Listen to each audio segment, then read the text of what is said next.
I think most people have had a childhood experience with some show that actually made them think. For me, the first time that happened was when I was around 7. At that age, I would regularly just watch whatever my younger sister wanted to watch.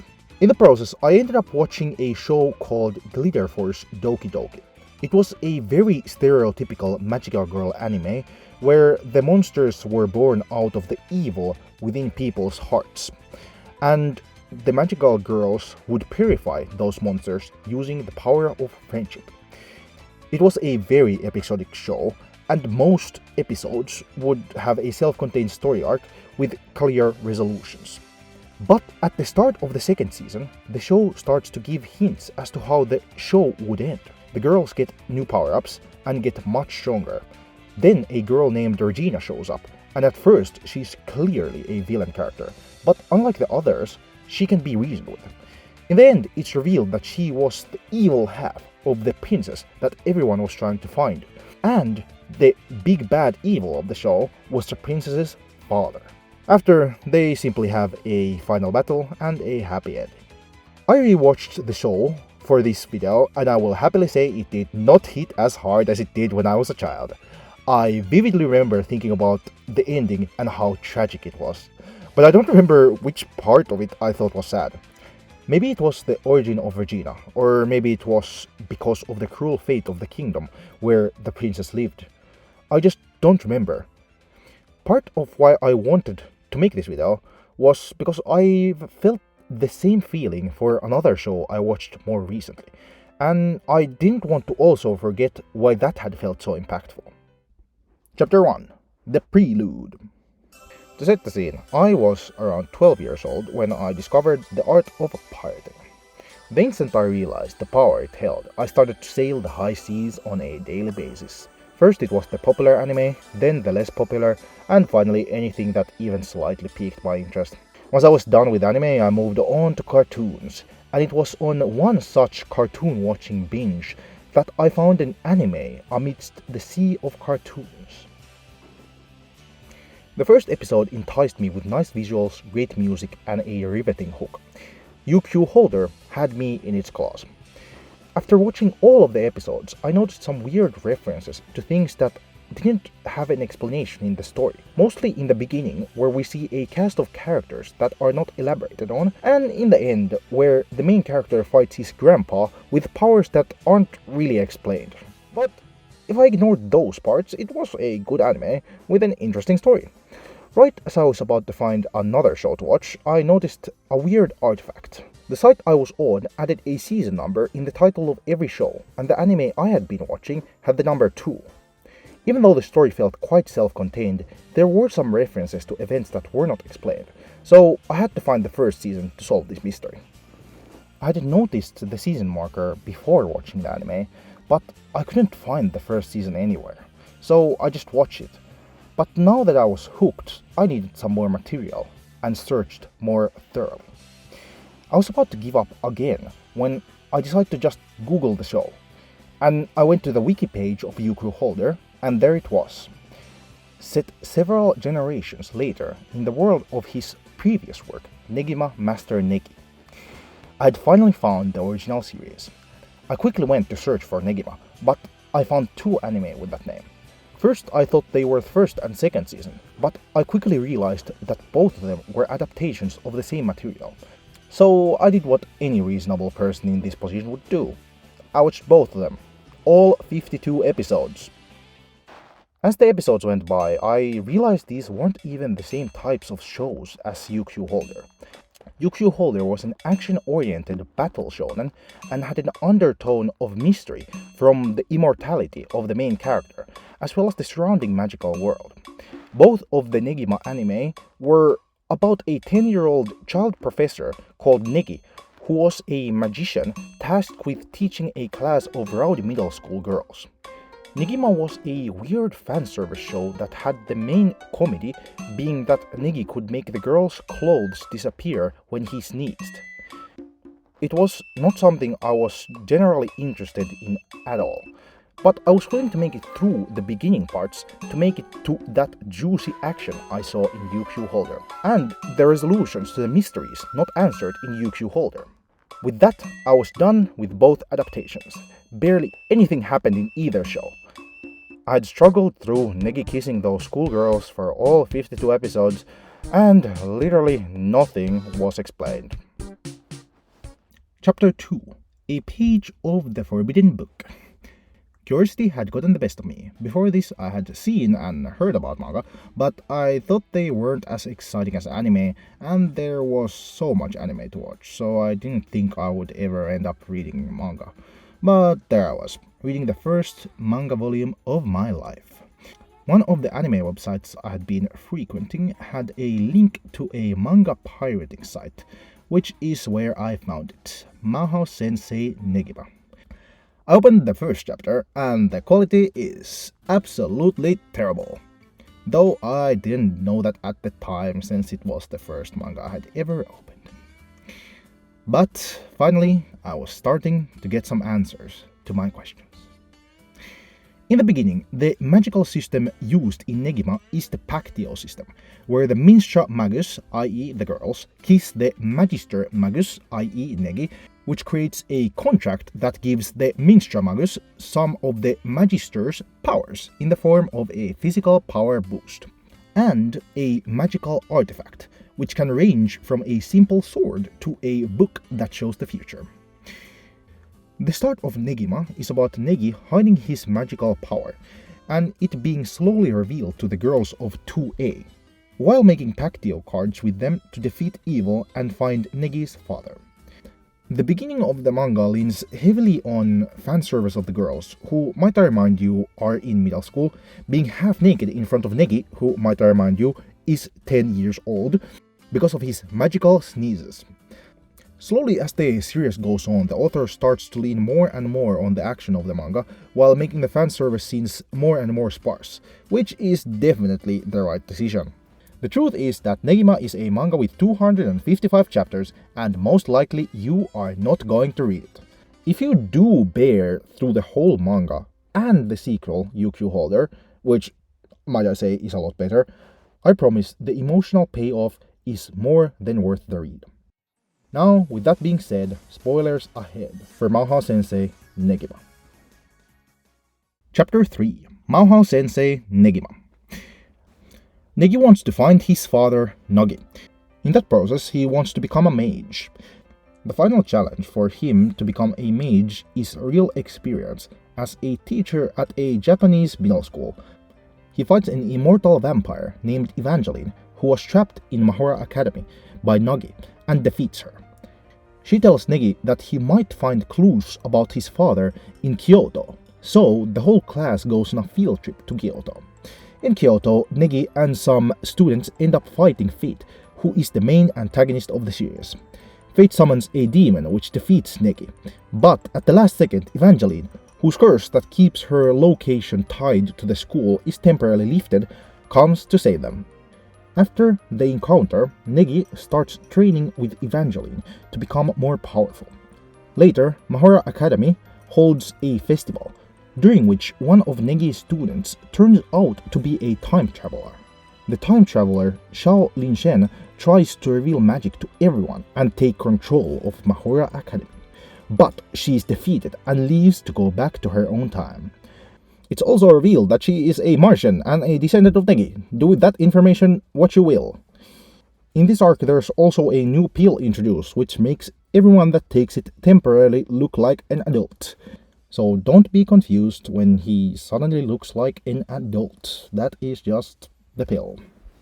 Next comes the main part of the story, the Magical World arc. During the last arc, Negi learned that he could find more information on his father if he goes to the Magical World, where his father is from.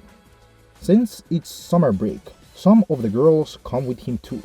As soon as they make it to the Magical World, they are ambushed by Fate and his subordinates, which leaves everyone separated. To defeat Fate and find his students, Negi needs to get stronger. Luckily, Negi's father's old teammate helps him to train and unlock a new power, Magia Arabia, which is the power that the immortal Evangeline developed. But since Negi is not immortal, its use creates problems. Negi ends up fighting his father's teammate as a final test, during which he uses a killer attack called 1000 Lightning Bolts, which he then absorbs in order to create a power-up called Thunder in Heaven Great Vigor. After a bit more training and regrouping, the attack on Fate's base, the Cosmo Etelesia, finally begins. Everyone picks their own battles as Negi dashes towards Fate when he's suddenly caught up in an illusion that shows him a world where he lives in peace. But he breaks through. After Negi is impaled by a strong attack by one of Fate's subordinates, his Magia Arabia goes wild and he enters Demon mode, after which he recovers. He then has a long fight with Fate, which ends in Negi winning and Fate joining his side. But the Mage of Beginnings, the most powerful mage to ever exist, blasts magic through both of them. The Mage of Beginnings, who is revealed to be in Nagi's body, is quickly defeated after Negi wakes up and teams up with Asuna, who is one of the girls in his class and the princess of the magical kingdom. Yes, I'm skipping over a lot of this story, it doesn't really matter. She has the power to completely cancel magic.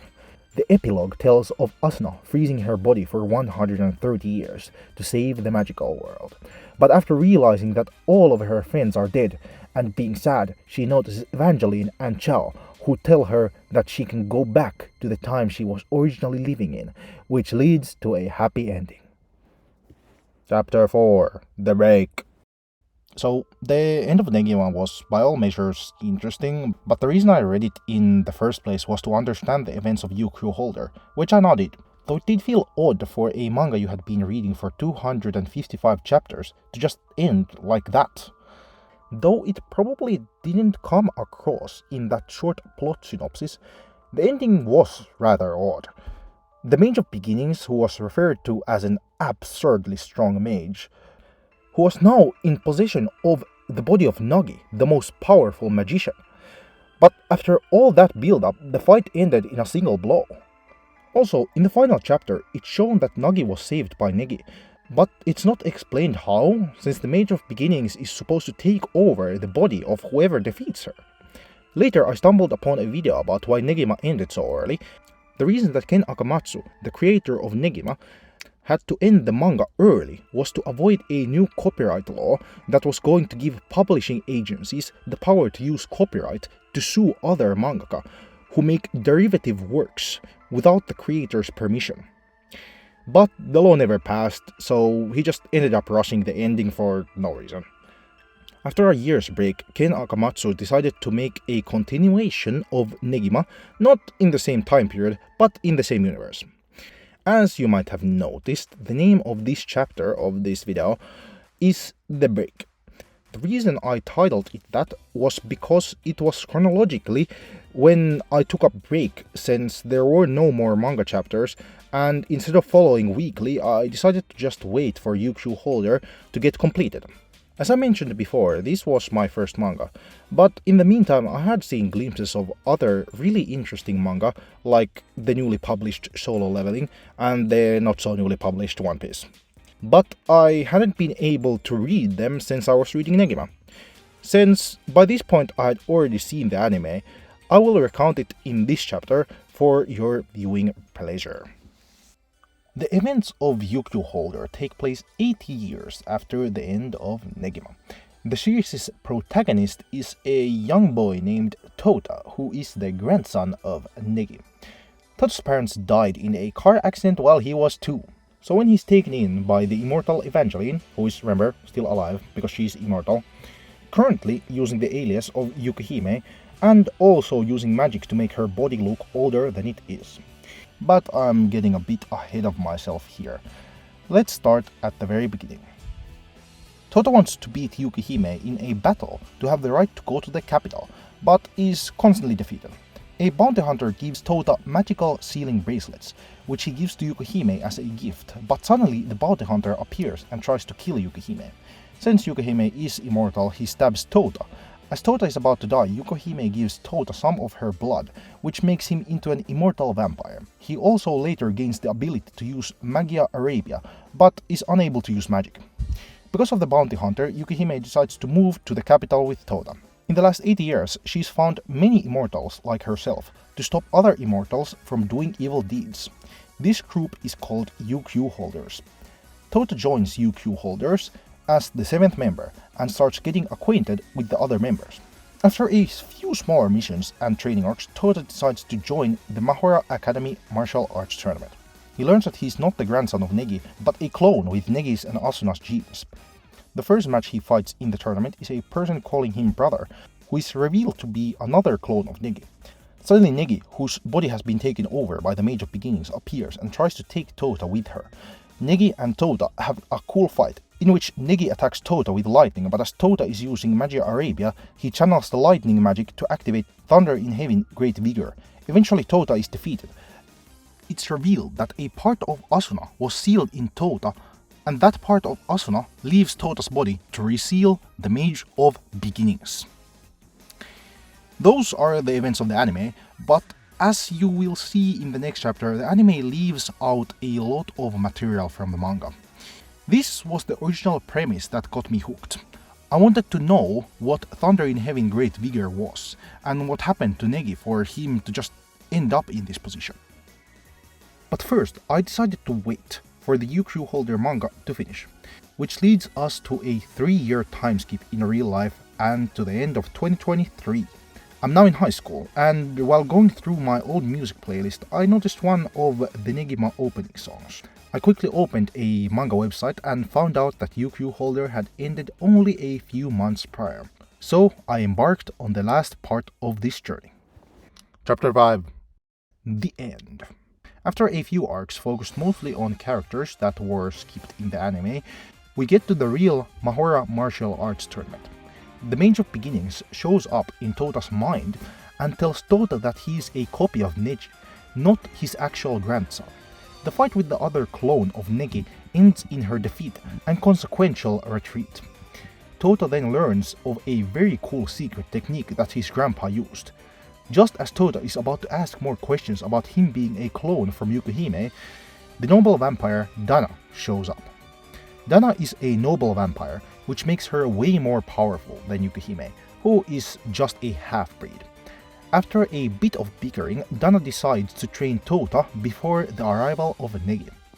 Tota is brought to Dana's dimension, where time is weirdly dilated, resulting in the mixing of the past, present and future. Due to this dilation, Tota meets a young Yukihime, who was stuck in Dana's dimension for the first few hundred years of her life.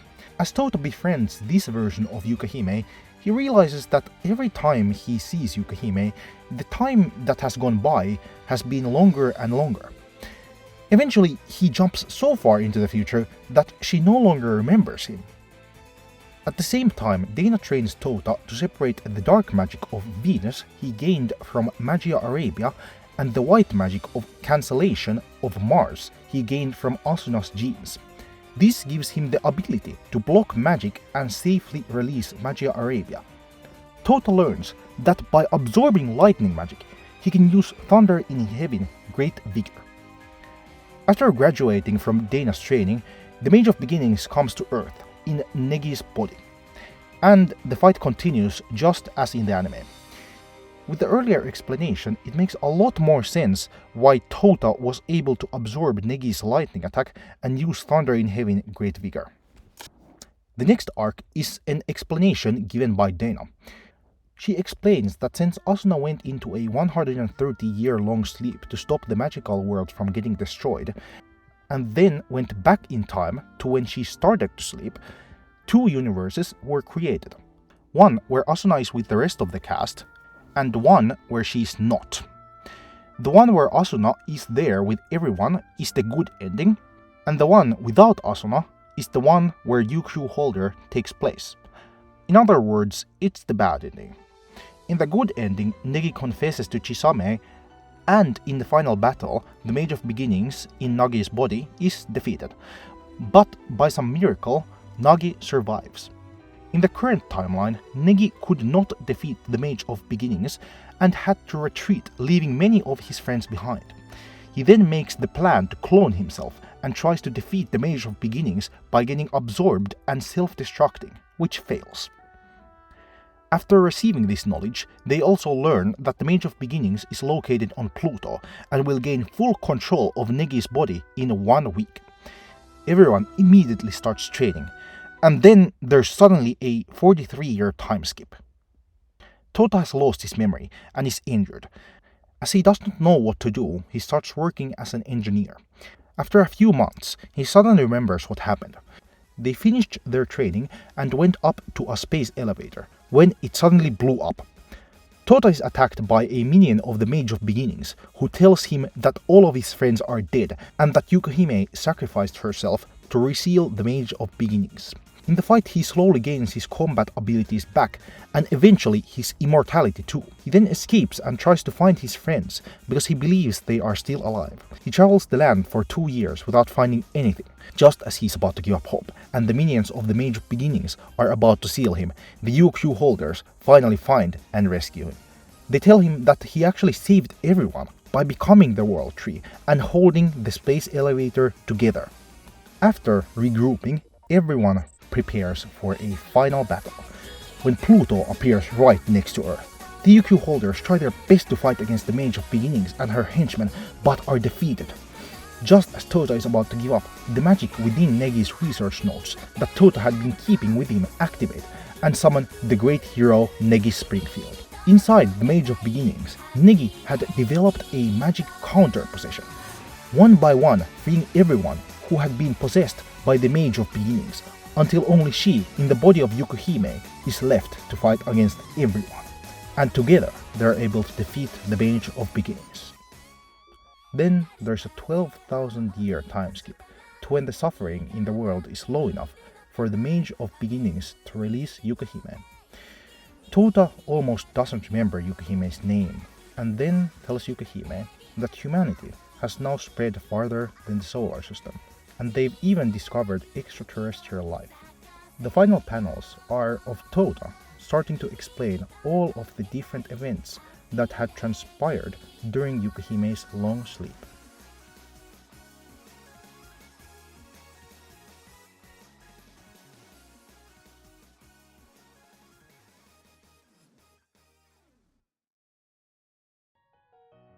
Some people really did not like that ending. I just have to outright disagree with those people. As someone who has gone through all 447 chapters, this ending is damn fulfilling. Even after rereading this manga, it still hits just as hard as the first time. The final fight is so good and has such a great culmination of everything that the series has been building since the first chapters. All major questions have been answered with the highest stakes possible. I'm not a story writer, and as I said about Glitter Force earlier, what I'm talking about is a feeling, not something someone of my caliber can really explain with words. But it's a damn good feeling, and even if I am the only one who feels it, I think it's still worth talking about. I don't know if it's because I was very young when I started the series, or because it's my first manga, but I do feel a connection with this series more than any other. I feel like I had to put these feelings into a video, so that even if I forget or I'm unable to feel it anymore, I will still know that I did feel this way about Negima.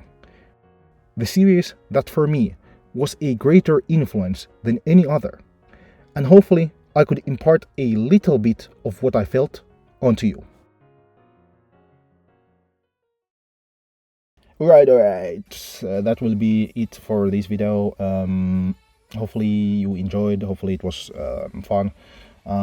This was a lot of words, my longest video I've ever made, and I don't know, it was something close to what it was something I wanted to make at some point of my life, because I don't know if how long I'm gonna be making videos or how many videos I'm gonna make in my life, but like I just noticed on YouTube there wasn't really a good video on Negima and how good it was and how much I liked it, probably because it's so weird and it's not so good at most parts. But for most series there's at least one guy who's like really passionate and likes it, so I was like, I gotta be that guy if no one else is. So yeah, that is what this video is. If you go and read, please just go to UQ Holder, don't read Negima. The scans are terrible. I don't know, maybe you can get the official version, but I wouldn't. I wouldn't. I just wouldn't. It just wasn't. I tried to reread it like again, but like, whew, it is a tough read. I'll tell you that much. It is a lot. It is a very much so a lot. But anyways, I'm recording this in my closet, so I'm now going to get out because it's hot. All right. Thank you for listening, and hopefully you enjoyed. Peace.